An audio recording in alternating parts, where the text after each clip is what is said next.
दोस्तों नमस्कार। आपका दोस्त रुपेश चंद्र आप सभी का पॉलिटिकल ट्रेनिंग सेशन में हार्दिक स्वागत करता है। साथियों, कल हमने सीखा था राजनीति में नेतृत्व कैसे करें और आज हम सीखने जा रहे हैं राजनीति में लोगों को कैसे संगठित करें।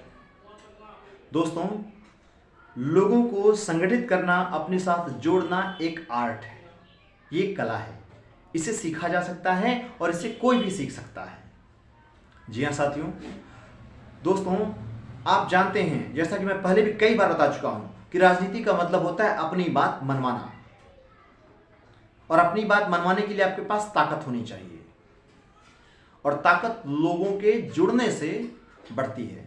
जितनी बड़ी संख्या में लोग आपके साथ जुड़ते हैं उतनी ज़्यादा आपके पास ताकत होती है, और यदि लोग आपसे दूरी बनाने लगते हैं, कटने लगते हैं, तो आपकी ताकत कम होने लगती है। तो दोस्तों आइए सीखते हैं कि राजनीति में कैसे लोगों को संगठित किया जाए। दोस्तों, लोगों को कैसे संगठित किया जाए ये जानने से पहले आइए एक बार विचार करते हैं कि लोग संगठित क्यों रहते हैं, लोग क्यों जुड़े रहते हैं और टूटते क्यों हैं। और ये जानने के लिए आपको कहीं दूर जाने की जरूरत नहीं है, शुरुआत करनी है अपने परिवार से। साथियों, आप जानते हैं कि सबसे मजबूत संगठन अगर कोई होता है तो वो होता है फैमिली ऑर्गेनाइजेशन। जी हाँ, परिवार। परिवार एक संगठन है और सबसे मजबूत संगठन होता है। क्यों? क्योंकि इसमें परिवार के सदस्य भौतिक रूप से तो जुड़े होते ही होते हैं, भावनात्मक रूप से भी जुड़े होते हैं। जी हाँ साथियों, आप देखते हैं अगर संयुक्त परिवार है तो संयुक्त परिवार में देखेंगे बाबा दादी, चाचा चाची, ताऊ ताई, माता पिता और अनेक भाई बहन होते हैं। इतना बड़ा संयुक्त परिवार अगर चलता है तो उसमें जो परिवार का मुखिया होता है उसकी कुशलता होती है। मुखिया अगर योग्य है, कुशल है, तो संयुक्त परिवार बहुत आसानी से बढ़ता है, चलता है। साथियों, परिवार के सदस्यों की ज़रूरतें होती हैं, बुजुर्गों की अपनी ज़रूरतें होती हैं, तरुणों की अपनी ज़रूरतें होती हैं, बच्चों की अपनी ज़रूरतें होती हैं, माता पिता, परिवार के मुखिया की अपनी ज़रूरतें होती हैं। तो जो मुखिया पूरे परिवार की ज़रूरतों को समझता है, ज़रूरतें पूरी करने का प्रयास करता है और परिवार के सदस्यों की कुशलता को बढ़ाता है, योग्यता को बढ़ाता है, वह परिवार बहुत अच्छे से संयुक्त रूप से चलता रहता है। लेकिन जब परिवार की जरूरतें पूरी नहीं होती हैं तो उसमें फिर परिवार के संसाधनों पर खींचातानी होती है, छीना झपटी होती है, द्वेष होता है, लड़ाई झगड़े होते हैं, और फिर लोग दूर होने लगते हैं और परिवार संयुक्त के बजाय एकल हो जाता है। इसका जो कारण है संयुक्त परिवार के टूटने का, उसका कारण सिर्फ लोगों की जरूरतों का पूरा ना होना ही नहीं होता है, बल्कि परिवार के सदस्यों की योग्यता का ना बढ़ना भी होता है। जितना बड़ा परिवार होता है उतनी बड़ी जरूरतें भी होती हैं। अच्छा, परिवार में वयस्क लोगों की संख्या भी तो होती है। यदि वयस्क लोगों की जो संख्या है उसको काबिल बनाया जाए, योग्य बनाया जाए, तो वो धन उपार्जन में भी दक्ष होने लगेंगे। ज़्यादा वयस्क लोग होंगे और सक्षम होंगे, योग्य होंगे, काबिल होंगे, तो परिवार में संसाधन भी आएंगे, परिवार में आय भी आएगी, और जब परिवार की इनकम बढ़ेगी तो ज़रूरतें ऑटोमेटिक पूरी होने लगेंगी। तो परिवार संयुक्त रूप से चलता रहता है। लेकिन टूटने का कारण यह है कि परिवार के जो सदस्य हैं उनकी ज़रूरतें तो बढ़ती जाती हैं, लेकिन परिवार में आय का ना बढ़ना। जी हाँ, और परिवार के मुखिया का अकुशल होना, मैनेजमेंट ना कर पाना, इस वजह से परिवार, संयुक्त परिवार टूट जाता है। साथियों, अब देखिए जहां पर स्थिति ऐसी है कि जो परिवार जैसा मजबूत संगठन जो भावनात्मक रूप से भी जुड़ा होता है वो टूट रहा है, टूट जाता है, उसको लोग नहीं संभाल पाते हैं और यहां राजनीति में आप दूसरे जो अन्य परिवारों के लोग हैं, आप उनको जोड़ने का प्रयास कर रहे हैं। ये काम बहुत चुनौतीपूर्ण होता है।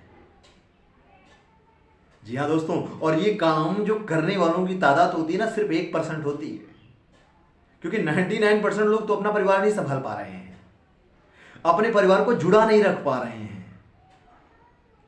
माता पिता होते हैं, जैसे ही बच्चे की शादी होती है, आप देखते हैं कि बच्चा अपनी बीवी के साथ अलग हो जाता है, अपने परिवार को तो एकजुट रख नहीं पा रहे हैं, जिसमें इमोशन होती हैं।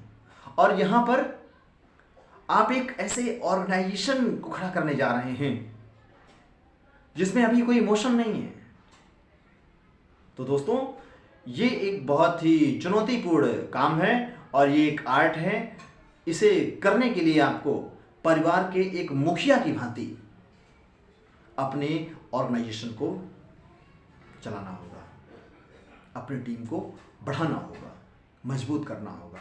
आपको ध्यान देना होगा कि आपके टीम की जरूरतें क्या हैं, लोगों की समस्याएं क्या हैं। टीम तो बात की बात है, अभी जो लोग आपकी टीम में नहीं जुड़े हैं उनकी ज़रूरतें क्या हैं। लोगों से आपको मिलना होगा, उनकी ज़रूरतों को सुनना होगा, उनकी समस्याओं को, उनके दुखों और कष्टों को सुनना होगा। साथियों, लोगों की आधी समस्या तो ऐसे ही ख़त्म हो जाती है जब उनकी कोई समस्या दिल से सुन लेता है। क्योंकि यहाँ पर आप देख रहे हैं कि लोग इतने परेशान हैं कि अपनी अपनी समस्याओं में फंसे हुए हैं, कोई किसी की समस्या को सुनने के लिए समय ही नहीं किसी के पास। तो लोग अंदर ही अंदर बहुत परेशान हैं। अगर आप किसी पीड़ित व्यक्ति के पास जाते हैं और उसकी समस्या को धैर्यपूर्वक सुन लेते हैं तो उस व्यक्ति का आधा दुख दर्द कम हो जाता है। और यदि वो समस्या का समाधान आपके बस में है, अगर आप वो कर देते हैं, तो इसका मतलब ये है कि वो व्यक्ति आपसे बहुत आत्मीयता के साथ जुड़ जाता है। तो साथियों, यदि आपको लोगों को संगठित करना है तो आपको लोगों के बीच उठना बैठना होगा, लोगों के बीच जाना होगा, उनकी समस्याओं को सुनना होगा, और ना सिर्फ सुनना होगा बल्कि दिल से, जी हाँ, ईमानदारी से उन समस्याओं के समाधान क्या हो सकते हैं इस पर विचार करना होगा, चिंतन करना, मनन करना होगा, और ईमानदारी से उन समस्याओं को सॉल्व करने का प्रयास भी करना होगा। वो आप कर पाएं या ना कर पाएं, ये एक अलग बात है। कर ले जाते हैं तो ठीक बात है, नहीं भी कर पाते हैं, आपने प्रयास किया, आपने दिल से प्रयास किया, इतना ही बहुत होता है लोगों का आपके साथ जुड़ाव होने के लिए।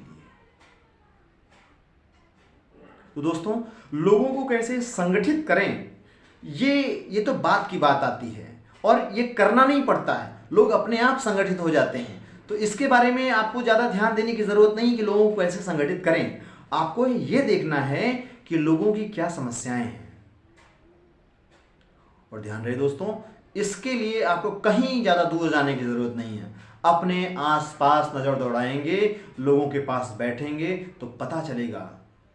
दोस्तों, मैं प्रैक्टिकली ये करता हूँ तो मैं देख रहा हूँ कि जब लोगों के पास मैं जाता हूँ तो लोग इतने पीड़ित, इतने परेशान हैं, जब उनको लगता है कि कोई सहानुभूति के साथ उनकी बातों को सुन रहा है तो अपनी पूरी की पूरी पीड़ा बयां कर देते हैं। लोग किसी का दुख दर्द सुनने के लिए तैयार नहीं है। और यदि ऐसी स्थिति में आप पीड़ित लोगों के पास जाते हैं, उनकी समस्याओं को सुनते हैं तो उनको बहुत हल्का महसूस होता है। जी हाँ साथियों, और लोग फिर आपके साथ जुड़ने लगते हैं। तो शुरुआत अपने आसपास से करनी होगी। और राजनीति में यदि आप सक्रिय हो रहे हैं और यदि आपका जो लेवल है वह बड़े स्तर पर राजनीति करने का है, तो आप अपने आसपास हो रहे धरना प्रदर्शन में जाइए। आप देखेंगे कि आमतौर पर जगह जगह पर धरना प्रदर्शन होते रहते हैं।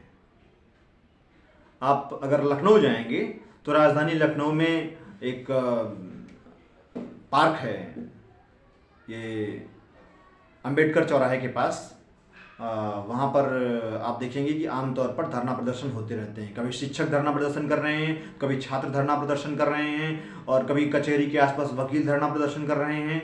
तो दोस्तों, जितने धरना प्रदर्शन हो रहे होते हैं, लोग इतनी आसानी से सड़क पर नहीं बैठते हैं। जब पानी सिर के ऊपर से गुजर जाता है, कोई नहीं सुनता है, तब आदमी सड़क पर आकर बैठता है। तो आप होने वाले धरना प्रदर्शन में जा सकते हैं, उनकी समस्याएं क्या हैं उन्हें आप सुन सकते हैं, आप उनका साथ दे सकते हैं, उनके साथ आप बैठ सकते हैं। तो धीरे धीरे लोग आपसे जुड़ने लगेंगे और धीरे धीरे आपका संगठन मजबूत होने लगेगा। साथियों, ये तो था कैसे लोगों को संगठित करें। यदि आपके कोई और प्रश्न हो, कुछ ऐसी समस्याएं हों जो राजनीति में आपको आ रही हों और उन समस्याओं के समाधान आप चाहते हो, तो आप नीचे डिस्क्रिप्शन बॉक्स में नंबर दिया गया है, उस पर कॉल कर सकते हैं, संपर्क कर सकते हैं। मैं आपकी हर समस्या का समाधान करने का पूरा प्रयास करूंगा। साथियों, नमस्कार।